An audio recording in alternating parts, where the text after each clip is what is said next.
Hey,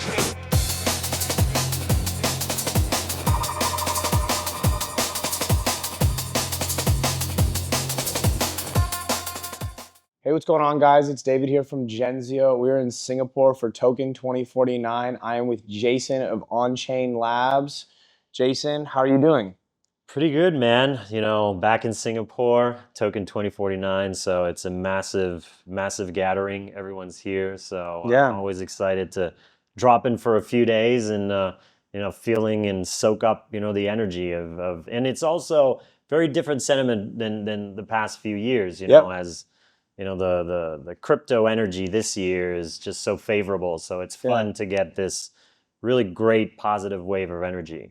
Absolutely, man. Absolutely. And it's cool that we're doing this right now because we got to do this about a year ago in Toronto. Yeah. And so it's awesome to be able to now be doing it in Singapore. Yeah, absolutely. So I mean, a lot has happened since Futurists in Toronto more than a year ago now. But yeah, it's a good moment for us. I think this path and trajectory is full of unpredictable side curves and everything. So it's really about how can you navigate it all. But I think we're at a really good moment today. Yeah, I agree with you 100%.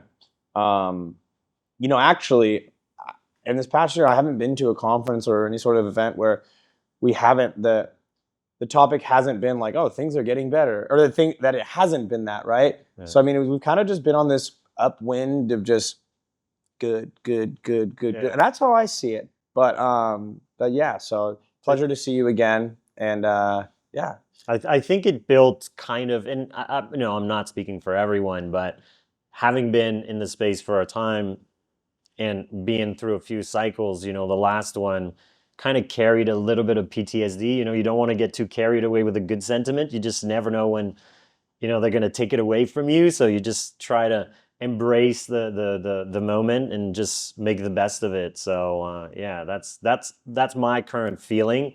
But you just never know when they can take it away. So yeah. That's right. That's right. Cool, man. Well, obviously, you're here in Singapore for something. Yeah. Let's talk about Onchain. Yeah. For those of the who are listening to this that haven't been educated on what is Onchain, could you break down what Onchain is? Yeah, well, I mean, at a very most highest level, our objective is to bring everyday finance on chain. So, what does that mean?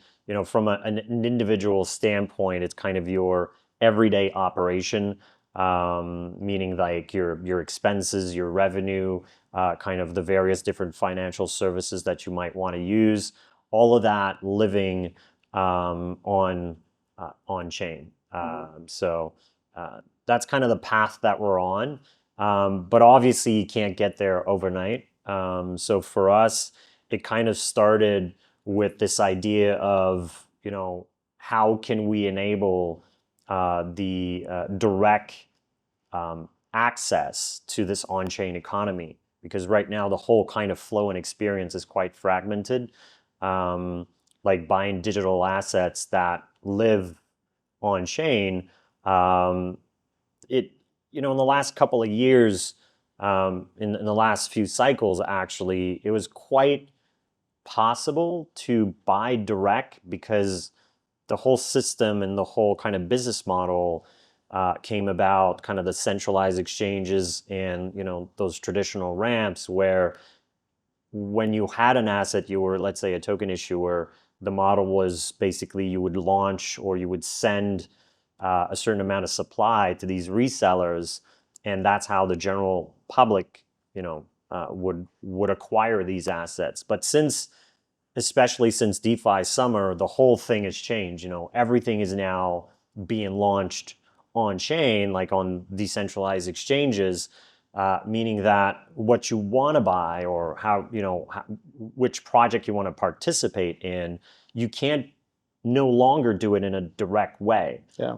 And that created a very fragmented experience. Now your classic behavior is, oh, I hear about this project, or I hear about this great financial product, or this meme coin. but I can't get involved directly, you know? So you have to on-ramp gas first, figure out the on-chain wallet part, figure out the decentralized exchange part. So this is not, I mean, it's fine for us because we've figured it out and we've been around for sufficient amount of time. But for anyone still coming in, which is 99.9% of the world, Absolutely, yeah. It's not scalable. It's not realistic to have to teach these people all of those mechanisms and really having to engage with, you know, these really tricky modules and whatnot. So for us, we thought, you know, if we're going to bring everyday finance on chain, we need to abstract all of that nonsense. And last year when we met, we were basically in the early stages of working on this on-chain ramp, which abstracted the need to buy gas, the need to figure out the wallet part, and the need to kind of learn how a decentralized exchange works, you know, with like slippage and chains and all of those things. And this year at the Blockchain Futurists, we basically launched the private beta, so a few months back, with a selected group of token projects where we actually made it possible for them to sell their assets directly to their audience.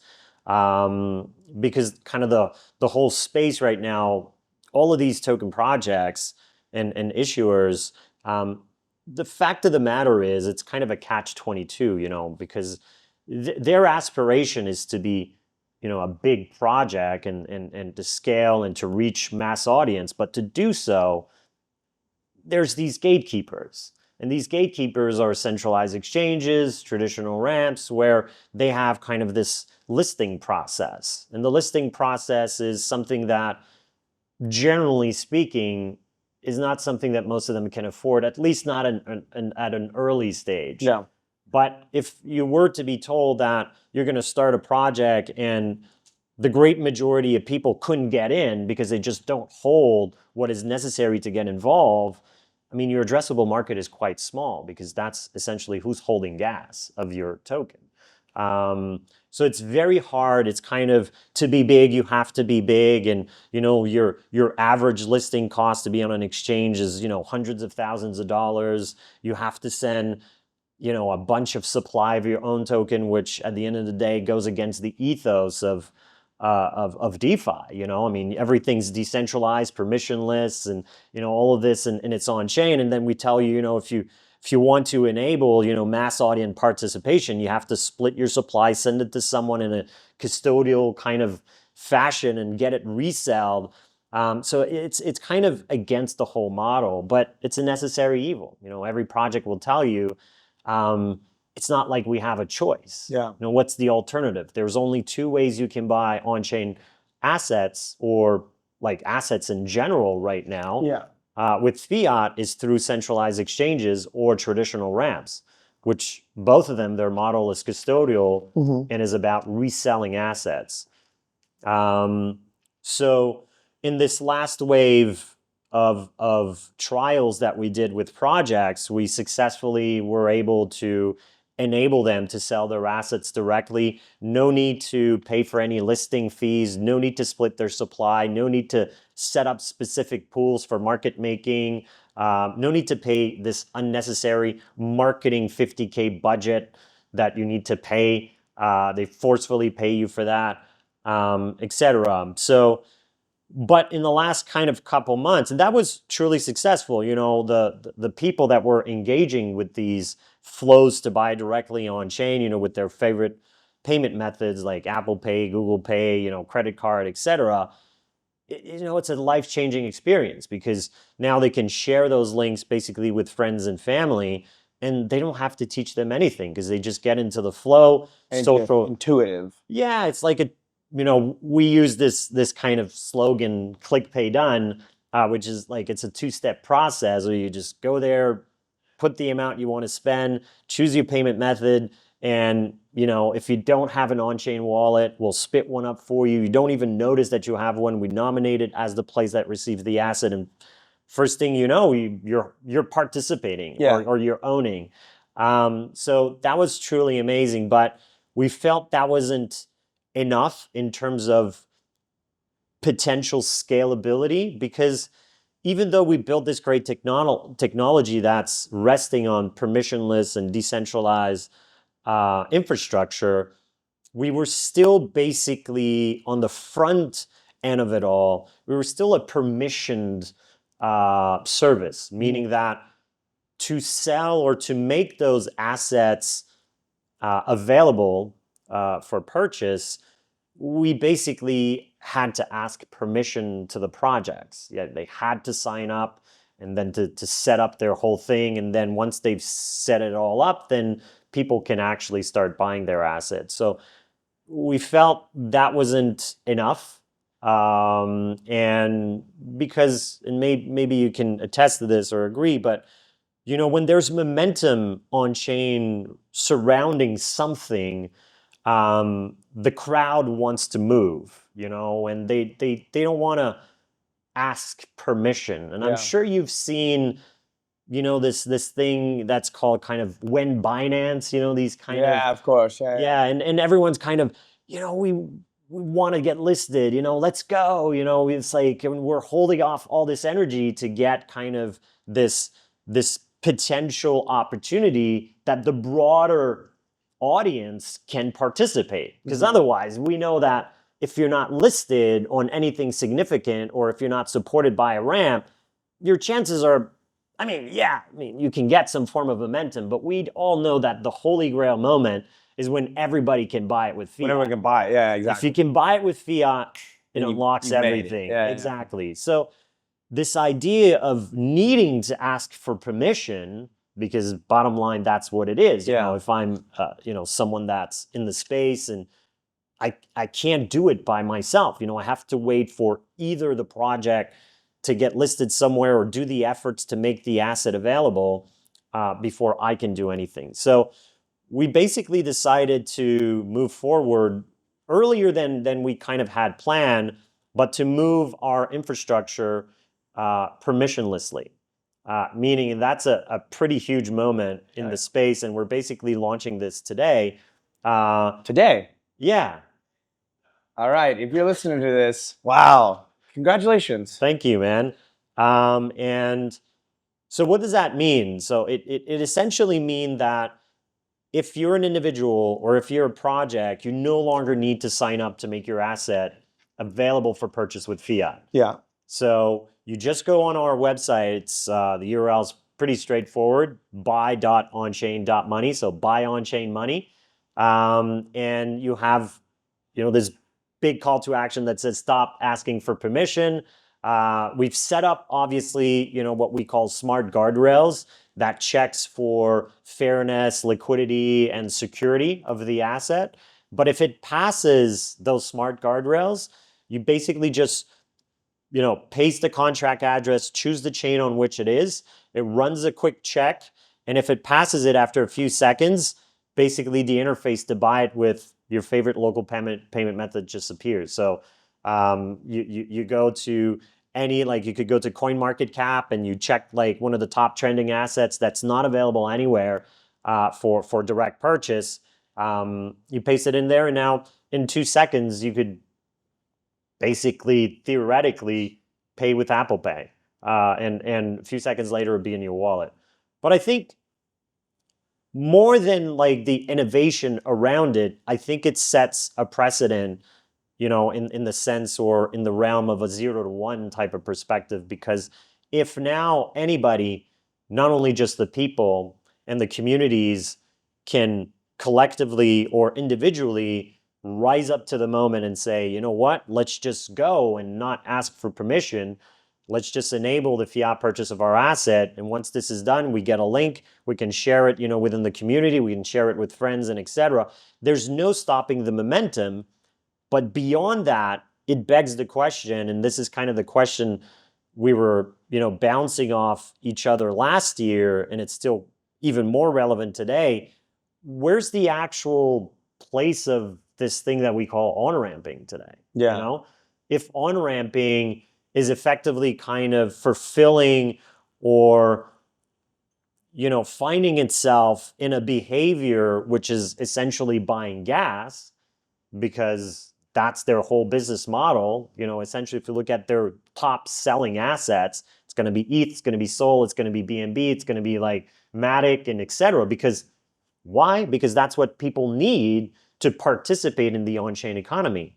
But now, if you can participate directly, abstracting the need to on-ramp, whatever that word is, you know, it's not really scalable. I mean, you tell someone you need to on-ramp first, like, what do you mean by ramp? A ramp, like going up a stair? Yeah. Like, what's that verb? Like, that needs to go away. I agree with that 100%.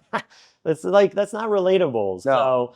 So let's just get rid of that word. And unfortunately, the word comes with suppliers. For sure. Which are the gatekeepers. So let's just get rid of those middlemen. Let's get rid of that kind of unnecessary step that is fundamentally and ultimately not scalable. And let's just buy. Let's just get involved directly. You know, let's empower the on-chain economy and like, let's not like divert from this idea of decentralization, permissionless and everything. And I have to admit, I've been showing this to a few people yesterday at Token, you know, and I was at because we're part of the Circle Alliance, and they had this private gathering for members yesterday, and I was showing it to them on my phone, and I'm happy to show it to you after, but they were like, how the fuck do you do this? Like it's like literally, how is it possible? Because it's so fast, it's so intuitive, and it really changes the game for real. So, you know, not only myself, but our team are really excited about this moment.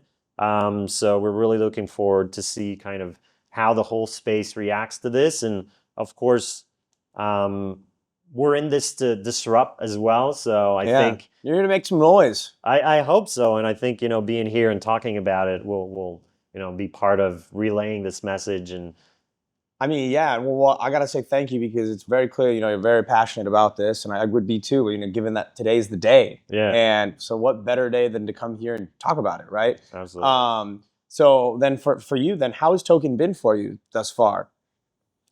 Well, I mean, for me, these events are kind of twofolds. One of them is, you know, because we all work remotely, you know. Yeah. We partner with a lot of people, and this is always a great opportunity to enrich and to keep on building on those relationships and to see people in real life. So for me is, you know, keeping those relationships alive and, you know, really sitting down and figuring out where they're going, where we're going, how do we meet, and how can we leverage their roadmap, how can they leverage our roadmap, and figure out that kind of path together. And then the other part is, okay, so like we have these things ahead of us, and we might need to figure out like who's working on this problem, because you know, we're facing this problem. So we've been, I mean, I myself have been, you know, having those sit downs and looking at where the space is at, who's working on what.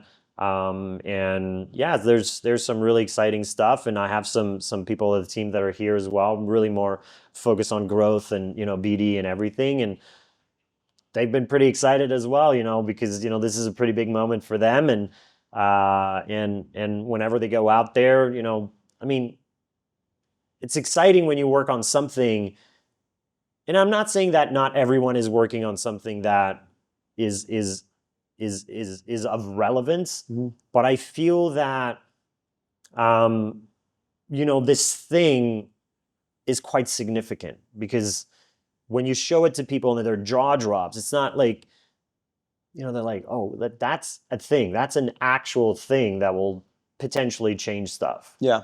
So they're really excited. They're going out there. They're hungry. They're meeting with, you know, wallets, or they're meeting with, you know, token projects themselves, protocols, because, and I'm sure you've seen this before, you know, and you could check it. Most wallets themselves today, they'll enable in-chain swaps for the great majority of assets, but the actual fiat payment is not possible to go direct. So it's still kind of a fragmented experience where, you know, they bring you in the wallet, and you have to buy gas, and you have to basically expose yourself to something that is not stable. Yeah. And that puts you at risk every single moment that you're holding this asset, if you need to buy ETH or if you need to buy SOL or if you need to buy BNB, even though they're all performing great right now, BNB all-time high, ETH all-time high, SOL all-time high, etc. We've all been in moments where they haven't been at their all-time high, and we're holding them because we want to trade on chain. People should not be exposed to gas because that's not something that is logically sound from a trading's perspective. It's, for a better word, it's stupid. It should be hidden in the infrastructure layer, and that's what we're doing. So the reason why we're speaking with these protocol and wallet provider, etc., is that whenever you see the asset in this wallet, and if someone clicks buy, it could permissionlessly call our API in our stack and generate the interface so people can buy it with fiat directly. And that's on demand. It does everything on demand. And that, I think, right there is the step. And I mean, that brings people who are outside in very easily, right? That makes the process very simple, because you speak to a lot of people who maybe have never purchased anything like this, and they're like, where do I even start? So to simplify it for them is going to help this onboarding process for mass adoption. Yeah, absolutely. So really exciting time, and obviously, like I said, our end goal is to bring everyday finance on chain, and we'll have some time to speak about this, at some other potential opportunity. But our path towards this thing and what's coming up is really exciting, and maybe I can touch on it maybe a minute or two. But touch on it. Come on. So, like, the way we see this unfolding, and I'll give you this analogy. If you think about TradFi and the way financial services are offered, they're intricately coupled with custody. So I don't know which bank you're with, on your everyday, banking and everything, but let's say you're with Bank A and you see this Bank B that's offering kind of this great yield on savings. You can't really go see Bank B and say, hey, you know what? I got 10 grand in Bank A. Can you give me a great yield on this balance? That's not a thing. Yeah, what's that? Like, you have to open a bank account with us, bring some of that 10 grand into Bank B, and then we will give you, great yield on that balance. So financial services, for as long as we've remembered, has been coupled with custody.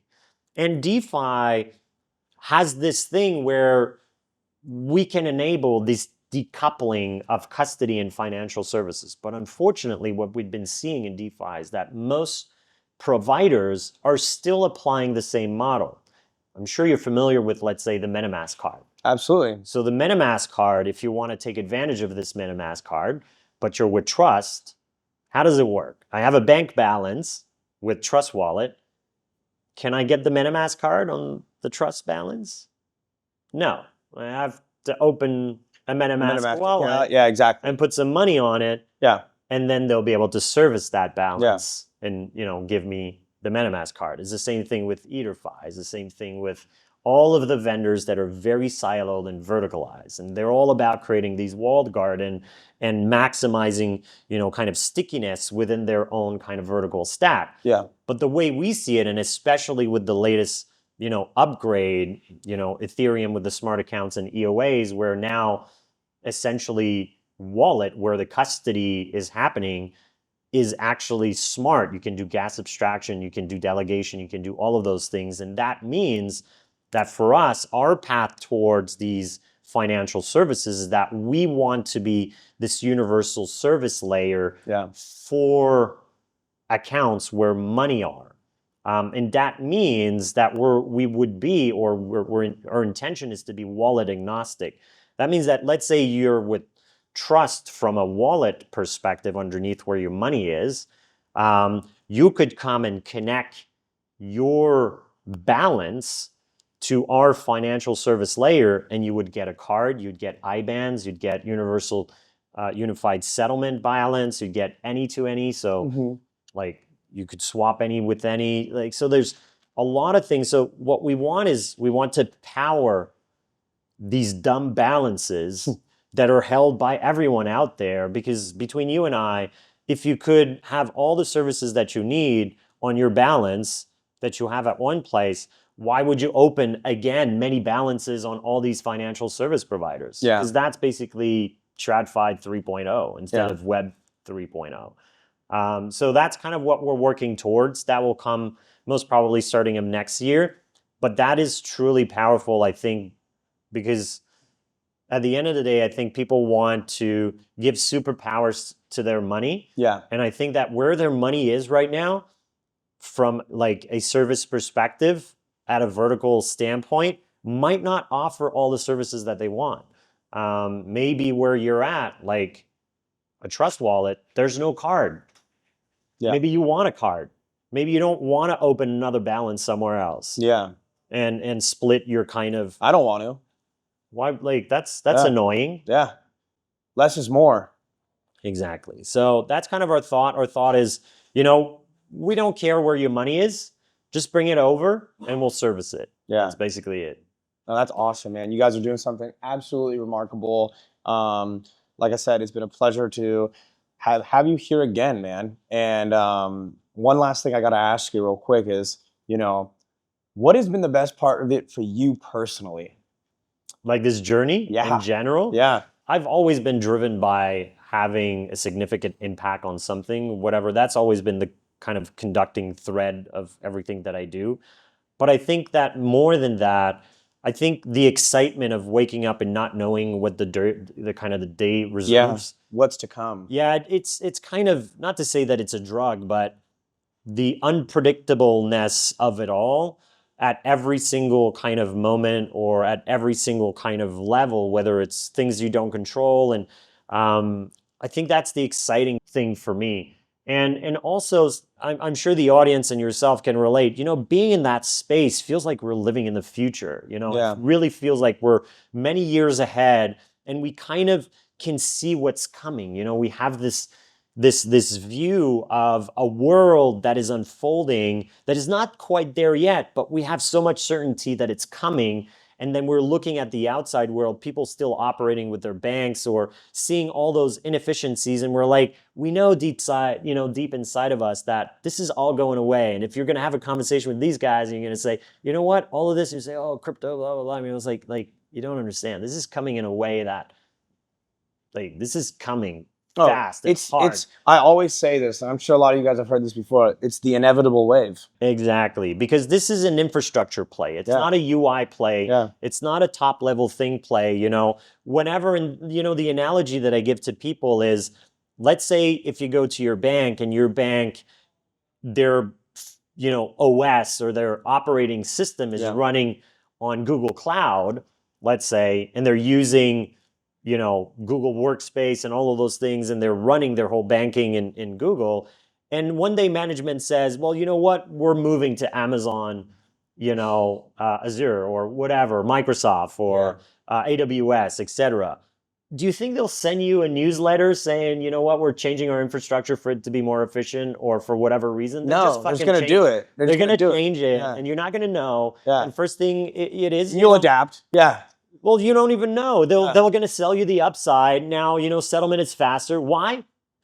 Yeah. Why do you care? You don't care. Yeah. It's like, it is faster. Is it cheaper? Oh, now instead, you know, when you want to send like, you know, money to a friend, it arrives instantly. And now that bank has an edge over the other bank. And you're like, great, but it's still money. Yeah. It's still value.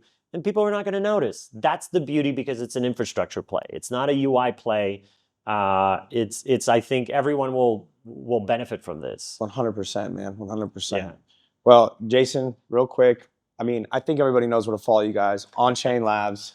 These guys are up to something great. Congratulations on your day. Thank you. Massive. It's a pleasure and honor to be able to actually talk to you on this day.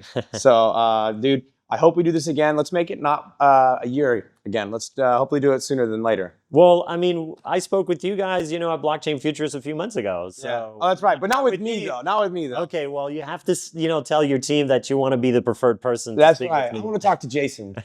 Cool, man. All right, thank you very much. Pleasure. Hey, what's up? But it's not something Genzio is afraid of. If you want to survive, you got to build a house. No, we do not understand. Ladies and gentlemen. Rebecca's Genzio Media House. Awesome. Well, thanks so much for joining us today.